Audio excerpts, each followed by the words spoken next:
আসসালামু আলাইকুম রহমতুল্লাহ। আমি লাবলু। আজ আপনাদের সাথে আমি এখন আপনাদেরকে যে মাছ বাজারটি দেখাইতেছি সেটা হচ্ছে নটাখোলা নতুন বাজার, যা দোহার থানার মধ্যে একটি ঐতিহ্যবাহী মাছের বাজার। এই মাছের বাজারে বড় বড় মাছ আসে এবং নন্দলালপুর চর এবং ওই যে সনমাঠ এবং পদ্মার পাড়ে যারা নাকি এই মাছ ধরে জেলেরা, তারা এই বাজারে মাছগুলো বিক্রি করার জন্য আনে এবং এই বাজারে ক্রেতারা অনেক দূর দূরান্ত থেকে ক্রেতা আসে এবং পাইকাররা এসে এখান থেকে মাছ কিনে নিয়ে যায় এবং সুলভ মূল্যে জেলেরা এখানে মাছ বিক্রি করতে পারে। তাহলে চলুন দেখি আমরা মাছের বাজার আজকের। এইভাবে মাছের ডাক হয়, এইভাবে মাছের ডাকে অকশন থেকে মাছ কিনে তারপরে পাইকাররা এগুলো আবার খুচরা বিক্রি করে। তাহলে আমরা এখন দেখি কীভাবে ডাকে পাইকারদের কাছ থেকে আবার খুচরা যারা সাধারণ তারা এখান থেকে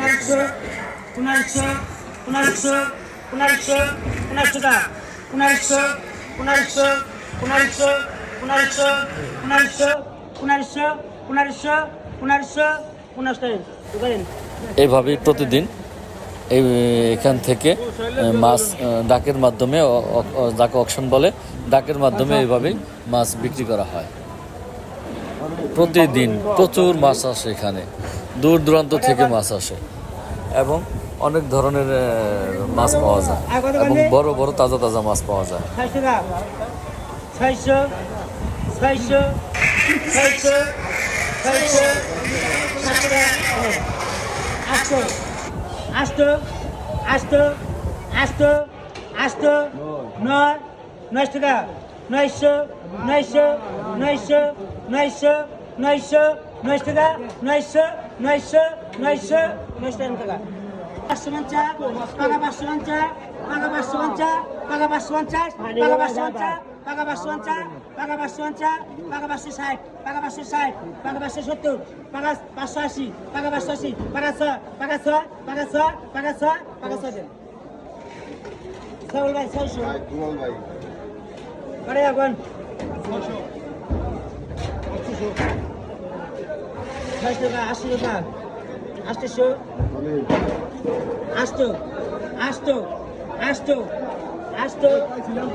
পদ্মা মাছ না ভাই, পদ্মা মাছ না